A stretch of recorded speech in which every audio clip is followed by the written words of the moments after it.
Okay? That is right now. Now you're talking about putting a shopping center. I can't get out my driveway now.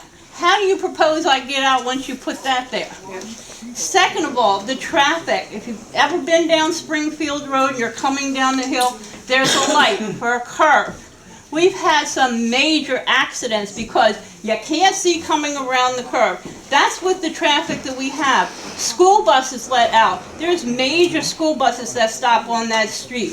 They're not letting one or two kids out. They're letting a whole busload of kids out. And you're talking about, you know, the prime time is between 3 and 6. That's when these kids are all getting off this bus. These people don't even stop. The buses have gotten to the point where they have to crisscross across Springfield Road just to let the kids out without getting run over. Did any of you all consider, you know, have you all even thought about your kids or your relatives' kids or your neighbors' kids getting hit?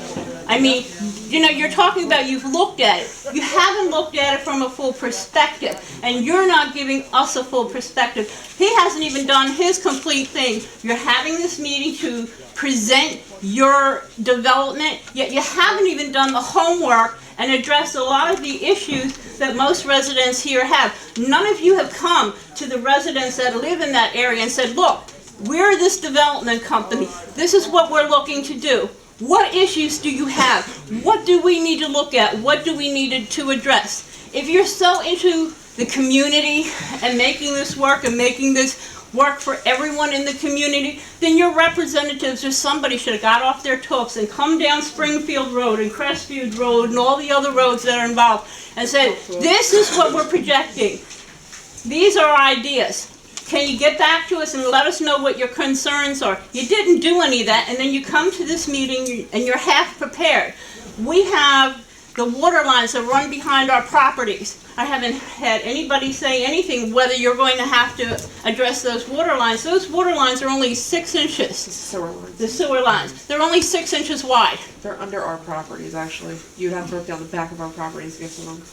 That's something else you haven't talked about or addressed. I mean, there's a lot of different issues, and what you should have done when you came to the community was send someone out to the community, explain, these are our objectives, these are what we want to do, address the issues. Instead of coming in here with the attitude, well, we're going to, no, this is our community, and as a community, we decide what we want to do and what's best for our community.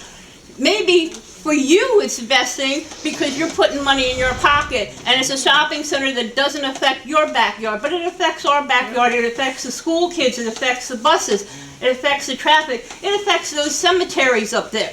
It affects a lot of things. And then one thing you haven't done is taken the time or the effort to find out what affects everyone. And every time somebody addresses a concern, or you say, well, this is what we're going to do. That's not how you do things. That's not how you work with the community or with the neighborhood. And I'm really disappointed in both Metro Company, U.S. Realty, all of you. And I want you to know I will do everything up there on the council. I will do everything to stop this project and work to that end. Man, this is the reason why, let me just say this to you. This is the reason why we're here at this meeting, is to take your concerns. Well, and that's why I'm telling you my That's what this position. meeting is about. And that's why I'm telling you my They go- position. I know, and I don't believe that they will go door to door, but this is the place. This is your meeting place, and this is the place. They could have done mailings the same way they do mailings to try to buy our houses 2 or 3 years ago. We had a blast of people sending out mails. We want to buy up your property. You want to buy up your... The same way they did that. Well, we all of those on... Every single person on this side could tell you they got those mailings. The same way we got those mailings, they could have done a good neighborly community mailing. Yeah. I don't know anything about them selling your house. All I'm saying, as a council here, we call this meeting to hear your concerns and so you can express your concern. And these people can talk about it. You asked me to let the people talk first because you wanted to tell them what you felt. And that's what we're doing tonight. Nobody has made any decisions. I'll say that again. Nobody has made any decisions. Is there an agreement of sale on the property? Have they bought the property? No. No, There is an agreement of sale, but it's contingent. Contingent on what? If I can make a statement, I've been doing this for 33 years, and for a developer to come in and make inquiries to every individual property owner. It doesn't work that way. That's what these meetings are for. This is very much a preliminary stage. If you want fully engineered plans, that's when you get into land development and subdivision. Those engineered plans would be provided if there is an inclination to go in that direction. Right now, the whole purpose of this meeting is to get input. It's impossible to try to figure out who's going to want to be interested and who's not. That's what a public meeting is all about. And this is what this is. It's a public meeting.